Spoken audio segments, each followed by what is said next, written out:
কি নাই? ইলাহা নাই। আমার কথা না, ব্রাহ্মণ ঠাকুরের কথা, বেদের কথা বলতেছি। কারণ আমার মা তো, আমি অন্য হিন্দুদের বলবো না, আমার মাকে বলতেছি, আমার মা তো কোরআন মানে না, মানে বেদ। বেদের মধ্যে মন ঋষির মধ্যে থেকে আসছে, এটা সরাসরি উত্তরায়ণ বেদ থেকে আসছে। প্রধান পণ্ডিত বলতেছে, চিৎকার করে বলতেছে লা। অন্য কয়েকটা ঠাকুর জিগায়, ও ঠাকুর কি লা মানে কি নাই? কয় ইলাহা নাই। কয় মানে কোনো উপাস্য টুপাস্য নাই, অন্য কোনো দেব দেবী নাই, এই ভগবান টগবান পূজা টুজা যা কিছু করো এটি না, এটি এমনকি হিন্দু ভাইদের ঋগ্বেদের 32 নম্বর অধ্যায়ের 3 নম্বর অনুচ্ছেদের মধ্যে বলা, না তাস্তি প্রাতিমা আস্তি, মালিকের কোনো মূর্তি নাই, মালিকের কোনো। এটা আমার কথা না, বেদের কথা। মামলা যদি করতে হয়, ও দাদা, ও দিদি, ও বৌদিরা, আমার বিরুদ্ধে না করে আপনাদের ঠাকুরের বিরুদ্ধে করেন। কারণ যে মূর্তির পূজা আপনারা করেন, আপনাদের ধর্মে সেই মূর্তির পূজা করার কথা নিষেধ। সুতরাং মামলা করতে হলে ঠাকুরদের বিরুদ্ধে করার কথা। তাদেরকে তো পাঠার মাথা দেন, অসিক বিল্লার নামে কেন মামলা? কথা বলেন ঠিক কিনা? এই পাঠার মাথার কথার মধ্যে মনে পড়লো, ব্রাহ্মণ ঠাকুরা নিরামিষ বুঝি, কি বুঝি? পেঁয়াজ রসুন মাছ মাংস ডিম কিচ্ছু খায় না। কিন্তু পাঠার মাথা যখন পাঠা বলি হয়, মনসা পূজা, পাঠার মাথা ঠিকই আমার ঠাকুর বাবাজি ফুটলার মধ্যে বইয়া নিয়ে যায়। আমি ব্রাহ্মণ ঠাকুরদের জিগাই, বাবা তখন তোমার বাপ দাদার ধর্ম গেল কই? কি কথা বলেন ঠিক কিনা? যাই হোক, আমি এই ব্যাপারে ওদিকে কোনো কথা বলবো না। আমি মূর্তির বিরুদ্ধে আজকে কোনো কথা বলবো না। কেন বলবো না? কারণ মূর্তি দেখলে আমার মায়া লাগে। আমার কি লাগে? কথা বলেন না কেন? প্রচন্ড মায়া হয়। আমাদের জন্য অনেক সহজ হইতো, মানে আমি যদি কি পরিমাণ সারা দেশে লেবু চাষ হচ্ছে, কোন লেবুর কি গুণ, কোন আলু খাইতে কোন সাইজে কাটা হয়, তাহলে আমার জন্য সুবিধা হইতো। জেলও কাটতে হইতো না, আমাদের মামলা টামলাও খাইতে হইতো না। যাই হোক, আমি আর অন্যদিকে আলোচনার সুযোগ নাই। তো আপনাদের কাছে বিশেষ একটা আর্জি, আমি যে আয়াত বলেছি, আয়াত থেকে একটু কথা আমাকে না বললেই না হয়। আমি সূরা হাসরের শেষ 3 আয়াত, যা আপনারা প্রতিদিন আমার উলামায়ে কেরাম, বিশেষ করে আমার ইমাম সাহেবরা, আমার তাবলিগের ভাইয়েরা ইমাম সাহেবের পিছনে প্রতিদিন আমরা পড়ি। সূরা হাসরের শেষ 3 আয়াত কি আপনাদের মুখস্থ আছে না? মাশাআল্লাহ, এটা এমন একটা ফজিলতপূর্ণ এই 3টা আয়াত, যদি ফজরের নামাজের পরে সূরা হাসরের এই শেষ 3 আয়াত কেউ পাঠ করে, সারা দিন ব্যাপী 70,000 ফেরেশতা তার জন্য রহমতের দোয়া করতে থাকে। আর যদি কেউ বাদ মাগরিব এই সূরা হাসরের শেষ 3 আয়াত কেউ পাঠ করে, সারা রাত ব্যাপী 70,000 ফেরেশতা তার জন্য মাগফিরাতের দোয়া করতে থাকে। সুবহানাল্লাহি ওয়া বিহামদিহি সুবহানাল্লাহিল আযীম। মুসলমান, এই সূরা হাসরের শেষ 3 আয়াত থেকে অল্প অংশ আমি তেলাওয়াত করেছি, যেখানে আল্লাহ রাব্বুল আলামিন ইরশাদ করেছেন সুবহানাল্লাহি আম্মা ইউশরিকুন, অর্থাৎ আমার আল্লাহ রাব্বুল আলামিন শিরিক থেকে পবিত্র। আল্লাহ শিরিক থেকে পবিত্র, কথাটা কিন্তু ভালো করে খেয়াল করবেন। আমার আল্লাহ রাব্বুল আলামিন শিরিক থেকে পবিত্র, অর্থাৎ আমার আল্লাহ শিরিক মুক্ত, আমার আল্লাহর কোনো শরীক নাই। গোটা পৃথিবীর দিকে একটু তাকায়া দেখেন, গোটা পৃথিবী থেকে একটু তাকায়া দেখেন, গোটা পৃথিবীর মধ্যে ডিভাইডেড হয়েছে, ভাগাভাগি হয়েছে এই শিরিক নিয়া, অর্থাৎ আল্লাহ ব্যতীত ভিন্ন কোনো মালিকের উপাসনা করা, এটা হলো শিরিক। জোরে বলেন, এটা হলো। আমার আল্লাহ রাব্বুল আলামিন সমস্ত গুনাহ মাফ করবেন, কিন্তু শিরিকের গুনাহ মাফ করবেন না। আমরা মুসলমান, আমরা পাপী তাপী যাই হই, আমরা যত গুনাহ করি, যত খারাপ কাজে করি, যদি আল্লাহর সাথে কাউকে শরীক না করি, আমরা একদিন না একদিন জান্নাতে প্রবেশ করবো, ঠিক কিনা ভাইরা? আর যে ব্যক্তি আল্লাহ ব্যতীত অন্য কাউকে মালিক মনে করবে, সেই ব্যক্তি জান্নাত পাবে দূরের কথা, জান্নাতের গ্রান্টুকু কোনোদিনও পাবে না। এটা কিন্তু আমাদের কালেমার প্রথম অংশের মধ্যে আমি কিন্তু শিরিক মুক্ত হওয়ারই ঘোষণা দিয়েছি। কালেমার প্রথম অংশে কি বলা? লা ইলাহা ইল্লাল্লাহ। লা মানে নাই, খেয়াল করেন ভালো করে। লা মানে নাই, কি নাই? ইলাহা নাই, মানে উপাস্য নাই। কিসের ইলাহা নাই? ইল্লাল্লাহ। আছে কে? শুধু আমার আল্লাহ। জোরে বলেন, আছে শুধু আমার। এবং গোটা পৃথিবীর দিকে আপনি একটু ভালো করে খেয়াল করে দেখেন, এই গোটা পৃথিবীর মধ্যে গন্ডগোল গুলা হয় মূলত আমার মালিকের দাসত্ববাদ দিয়া। যদি পৃথিবীর কোন মিথ্যা মালিকেরা নিজেদেরকে মালিক মনে করে এবং ক্ষমতার দাপট দেখাতে চায়, ওই জায়গার মধ্যে আমার আসল মালিকের সাথে গন্ডগোল হয়, আর আসল মালিকের খলিফাদের সাথে গন্ডগোল হয়। চিৎকার করে বলেন কথা ঠিক কিনা? মুসলমান, তাকবীর চলবে না। বাতাবেলে চাষ হচ্ছে, আলুর বাম্পার ফলন হচ্ছে। কথাটা বুঝতেছেন তো আপনারা? আমার আল্লাহ ব্যতীত আর কোনো মালিক, জোরে বলেন না, আর কোনো মালিক। অন্য কারো কথা বলতে না পারে, আমার কথা বলি। 22টা বছর পর্যন্ত এই যে আমি, আমার দুই ভাই, বড় ভাই এখানে বসা, একজনের নাম ছিল কণা বাবু, বর্তমান নাম ইলিয়াস বিল্লাহ নোমানি, আরেকজনের নাম ছিল কানন বাবু, বর্তমান নাম সুলতান বিল্লাহ নোমানি। এই দুই ভাইকে আমি, ও মেয়ে ছোট ভাইকে 11 বছর দাওয়াত দিয়েছি। আমার বড় উনি, ওনাকে 11 বছর, কত বছর? 11 বছর শিরিক থেকে মুক্ত হওয়ার জন্য আমার ভাইজানকে আমি 11 বছর দাওয়াত দিয়েছি, কালেমার দাওয়াত। আমার এই বড় ভাই মেজু ভাইকে শিরিক থেকে মুক্ত হওয়ার জন্য 12 বছর দাওয়াত দিয়েছি। দীর্ঘ এবার 11 এবং 12 বছর পরে আল্লাহ রাব্বুল আলামিন আমার দোয়া কবুল করেছেন, ভাইজানদেরকে শিরিক থেকে মুক্ত করে আমাদের মুসলমানদের অন্তর্ভুক্ত করেছেন। এই জন্য দিল থেকে শুকরিয়া আদায় করে বলি আলহামদুলিল্লাহ।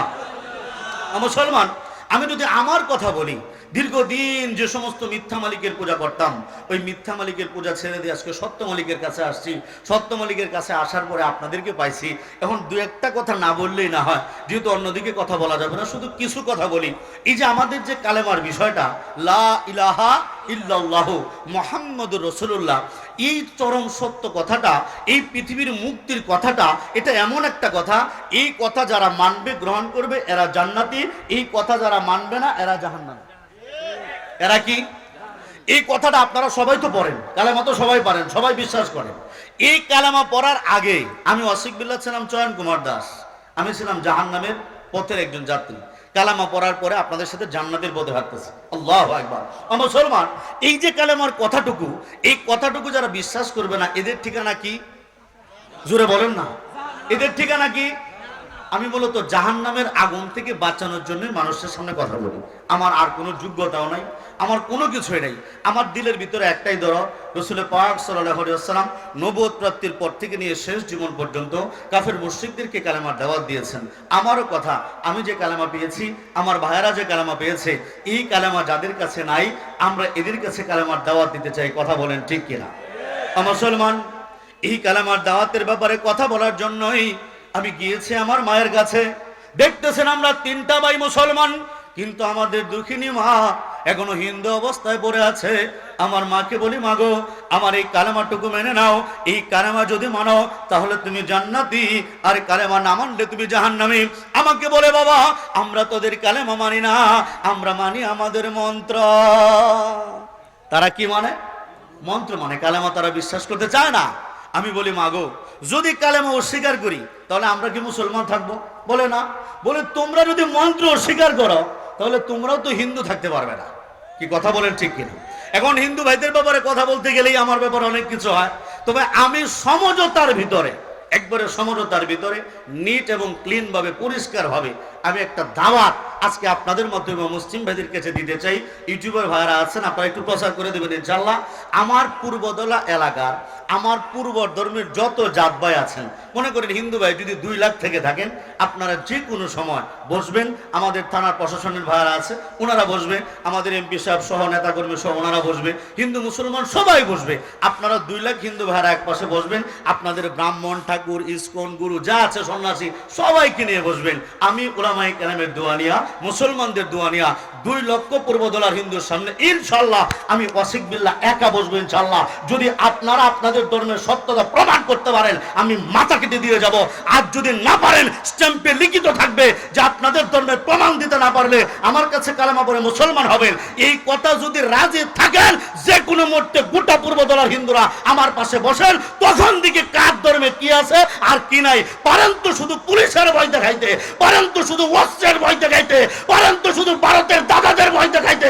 যদি আপনাদের হিম্মত থাকে, আপনাদের ধর্ম সত্য হয়, পূর্বদলার হিন্দুরা একদিন আমার সাথে বসেন, আমি একা বসবো ইনশাআল্লাহ, একা। আমার প্রত্যেকটা যুব সমাজের ফেসবুক আইডি থেকে লাইভ দেওয়া হবে, প্রত্যেকটা যুব সমাজের ফেসবুক আইডি থেকে লাইভ দেওয়া হবে। শুধু পূর্বদলারা, আমি চ্যালেঞ্জ করলাম গোটা নেত্রকোনা জেলা, চ্যালেঞ্জ করলাম গোটা ময়মনসিংহ বিভাগ, আমি চ্যালেঞ্জ করলাম গোটা বাংলা, আমি চ্যালেঞ্জ করলাম ভারত, নেপাল, শ্রীলঙ্কা সহ যদি গোটা পৃথিবীর হিন্দুরা আমি ওয়াসিক বিল্লাহর সামনে দাঁড়ায়া এদের ধর্মের সত্যতা প্রমাণ করতে পারে, আমি মাথা কেটে দিয়ে যাবো ইনশাআল্লাহ। আমি জানি এরা পারবে না, ইনশাআল্লাহ পারবে না। এই টেম্পার নাই, কারণ তাদের ধর্ম সত্য না, তাদের ধর্মে শিরকে ভরা। তবে তাদের ধর্মের ভিতরে মুক্তির একটা কথা আছে। এই মুক্তির কথা সন্ধান করার জন্যই যুগে যুগে যুগে যুগে হিন্দু ভাইরা ঘুরেছে। ঘুরতে ঘুরতে ঘুরতে ঘুরতে ব্রাহ্মণ ঠাকুর যারা তাদের মুনি ঋষি যাদেরকে তারা মানে এই মুনি ঋষিদের ভিতর থেকে ঘুরতে ঘুরতে ঘুরতে ঘুরতে হঠাৎ করে সবচেয়ে বড় মুনি বেদব্যাস মুনি ঋষি যিনি আছেন ওই মুনি হঠাৎ করে উষা টেলার সামনে দাঁড়ায়া চিৎকার করে বলতেছে লা। চিৎকার করে কি বলতেছে? লা। লা মানে লা মানে নাই। অন্য ব্রাহ্মণ ঠাকুরা জিজ্ঞেস করতেছে কি গো ঠাকুর কি নাই? বলে ইলাহা নাই। কি নাই? ইলাহা নাই। আমার কথা না, ব্রাহ্মণ ঠাকুরের কথা, বেদের কথা বলতেছে। কারণ আমার মা তো, আমি অন্য হিন্দুদের বলবো না, আমার মাকে বলতেছে, আমার মা তো কোরআন মানে না, মানে বেদ। বেদের মধ্যে মন ঋষির মধ্যে থেকে আসছে, এটা সরাসরি উত্তরায়ণ বেদ থেকে আসছে। প্রধান পণ্ডিত বলতেছে, চিৎকার করে বলতেছে লা। অন্য কয়েকটা ঠাকুর জিগায় ও ঠাকুর কি লা মানে কি নাই? কয় ইলাহা নাই। কয় মানে কোনো উপাস্য টুপাস্য নাই, অন্য কোনো দেব দেবী নাই, এই ভগবান টগবান পূজা টোজা যা কিছু করো এটি নাই।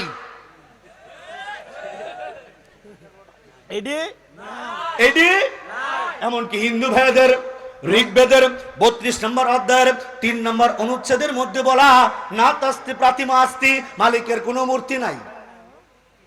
মালিকের কোনো, এটা আমার কথা না, বেদের কথা। মামলা যদি করতে হয় ও দাদা ও দিদি ও বৌদিরা আমার বিরুদ্ধে না করে আপনাদের ঠাকুরের বিরুদ্ধে করেন, কারণ যে মূর্তির পূজা আপনারা করেন আপনাদের ধর্মে সেই মূর্তির পূজা করার কথা নিষেধ। সুতরাং মামলা করতে হলে ঠাকুরদের বিরুদ্ধে করার কথা। তাদেরকে তো পাঠার মাথা দেন, অসিফ বিল্লার নামে কেন মামলা? কথা বলেন ঠিক কিনা? এই পাঠার মাথার কথার মধ্যে মনে পড়লো ব্রাহ্মণ ঠাকুরা নিরামিষ বুঝি। কি বুঝি? পেঁয়াজ রসুন মাছ মাংস ডিম কিচ্ছু খায় না। কিন্তু পাঠার মাথা যখন পাঠা বলি হয় মনসা পূজা, পাঠার মাথা ঠিকই আমার ঠাকুর বাবাজি ফুটলার মধ্যে ভরে নিয়ে যায়। আমি ব্রাহ্মণ ঠাকুরদের জিগাই বাবা তখন তোমার বাপ দাদার ধর্ম গেল কই? কি কথা বলেন ঠিক কিনা? যাই হোক, আমি এই ব্যাপারে ওদিকে কোনো কথা বলবো না। আমি মূর্তির বিরুদ্ধে আজকে কোনো কথা বলবো না। কেন বলবো না? কারণ মূর্তি দেখলে আমার মায়া লাগে। আমার কি লাগে? কথা বলেন না কেন? প্রচন্ড মায়া হয়। যেহেতু মূর্তির বিপক্ষে কথা বলা যাবে না, এজন্য আমি মূর্তির পক্ষে কথা বলবো। বলতে পারে হুজুর কি বলেন? হ্যাঁ, মূর্তির পক্ষে কথা বলবেন। হ্যাঁ, আমি মূর্তির পক্ষে কথা বলবো। তাহলে তো নিশ্চয়ই হিন্দুরা খুশি হবে, তাহলে তো প্রশাসনিক কোনো ঝামেলা হওয়ার কথা না। কি কথা বলেন ঠিক কিনা? আমি মূর্তির জন্য আর কোনোদিন মূর্তির বিরুদ্ধে কোনো কথা বলবো না। কেন বলবো না? কারণ মূর্তি দেখলে আমার মায়া হয়, আমার কষ্টে বুকটা ফেটে যায়। আরব ভাই আবার বুকের ভিতরে চিনচিন করে মূর্তির কথা চিন্তা করলে। বলতে পারেন কেন? কারণ ভাই আমি অনেক দিন দুর্গা পূজার মধ্যে রং বেরঙের ড্রেস পরে দুর্গা মূর্তির সামনে নাচানাচি করছি। বিশ্বাস করেন, আমি ঠাকুরকে জিগাই ঠাকুর আমি যে নতুন নতুন ড্রেস বানাইছি মা দুর্গা কি দেখে না? লক্ষ্মী সরস্বতী কার্তিক গণেশ কি দেখে না? দূর বেড়া ভাগলা, আমারই দেখে না, তোরে কি দেখবো? কথাটা বুঝছেন আপনারা? আমার খুব মায়া হয় মূর্তির জন্য। দুইটা চোখ থাকার পরেও তারা দেখে না। আমি নিয়ত করেছি আপনারা যদি আমাকে একটু হেল্প করেন, আমরা সমস্ত মুসলমানরা মিলে 5,000 10,000 টাকা করে চাঁদা তুলে যে সমস্ত মূর্তিগুলো চোখে দেখে না আমরা এদেরকে চোখের অপারেশন করানোর জন্য গরিপুর চক্ষু হাসপাতালে নিয়ে যাব। আপনারা কি আমাকে হেল্প করবেন? হেল্প করবেন ইনশাল্লাহ? আচ্ছা, যদি আমি এই সমস্ত দাদাদের মূর্তিগুলো নিয়ে চোখের অপারেশন করি গরিপুর চক্ষু হাসপাতাল অথবা ময়মনসিংহ দুবাগলা, আচ্ছা তাহলে কি ওদের চোখ ভালো হবে? এই জন্যই তো আমার কষ্ট। আমার দাদারা দিদিরা 2টা করে চোখ বানায়, 3টা চোখ বানায়, একটা চোখ দিয়েও কিছু দেখে না, একটা চোখ দিয়েও কিছু দেখে না। এরা চোখ থাকতে অন্ধ। এই জন্য মূর্তির বিরুদ্ধে আমি কোনো কথা বলি না। আপনারা কি বলেন? আমি কি মূর্তির বিরুদ্ধে কিছু বলেছি? আমি কি মূর্তিকে গালি দিয়েছি? আমি কি মূর্তির বিরুদ্ধে কোনো প্রভাগণ্ডা ছড়িয়েছি? আমি তো মূর্তির পক্ষে কথা বলছি। কি কথা বলেন ঠিক কিনা? কেন কেন? কারণ মূর্তি দেখতে আমার মায়া লাগে, মায়া। আমার বুকটা ফাটতে যায়। বলতে পারেন কেন? কারণটা কি? কারণ আমি হিন্দু থাকা অবস্থায় 22টা বছর, কয় বছর? আমার ইলিয়াস ভাই দিছে 42 বছর, আমার সুলতান ভাই দিছে 46 বছর। আমরা ভাইয়ারা বছরের পর বছর আঙ্গুরটা শুইলা আপেল কাইটা, এই যে নতুন বড়ই আসছে বড়ই কাইটা, কমলার কোষাটা ছুইলা দেয়া, আমরা আতপ চাল দেয়া, দুধ দিয়ে, ঘি দিয়া মাখা, আমরা মূর্তির সামনে বলছি বাবা খাও। বাবা খায় না, মা দুর্গা খায় না, মা লক্ষ্মী সরস্বতী খায় না, ডায়াবেটিসের রোগীরা তো তবু ইনসুলিন নিয়ে সামান্য হইলেও খায়, কিন্তু নিরীহ মূর্তি গুলা কিচ্ছু খাইতে পারে না।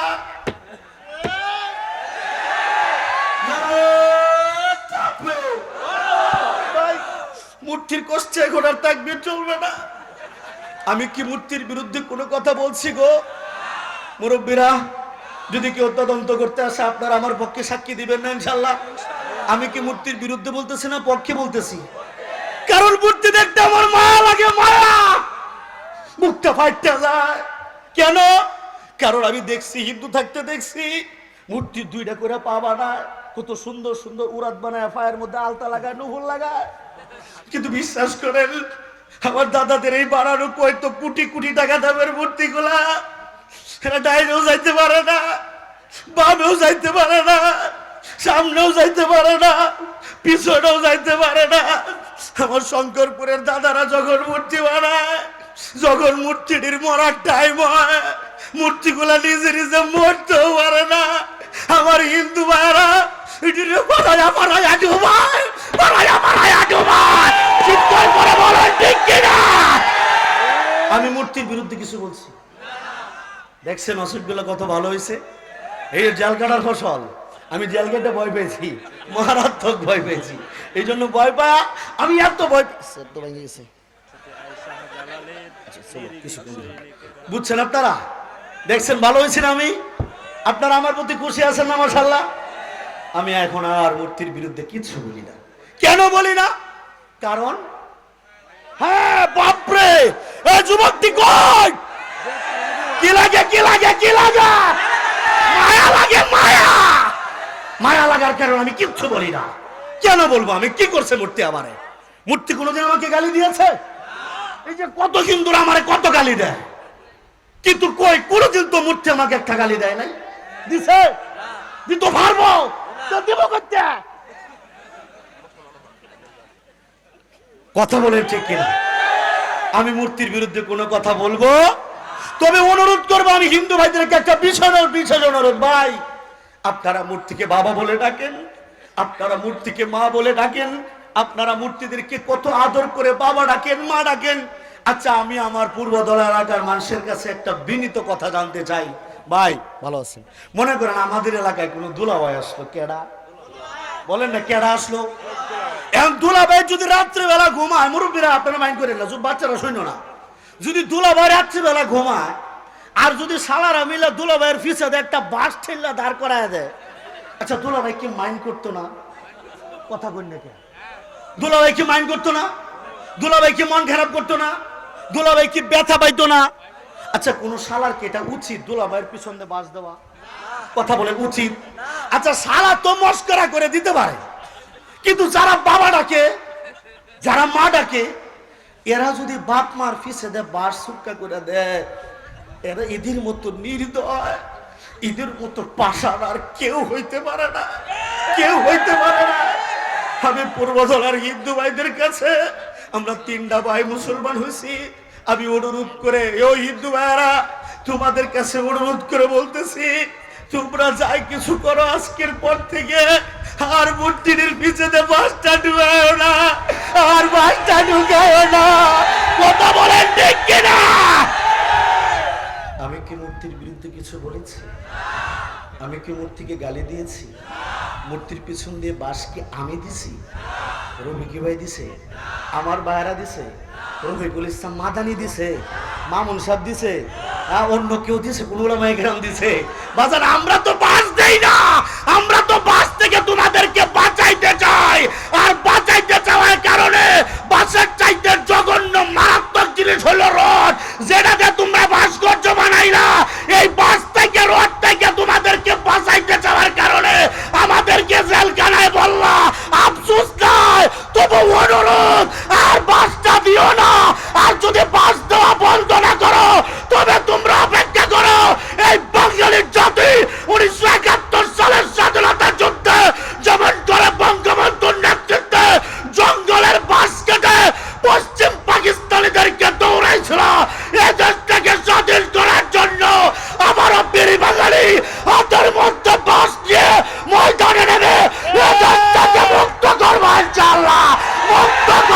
ইনশাআল্লাহ।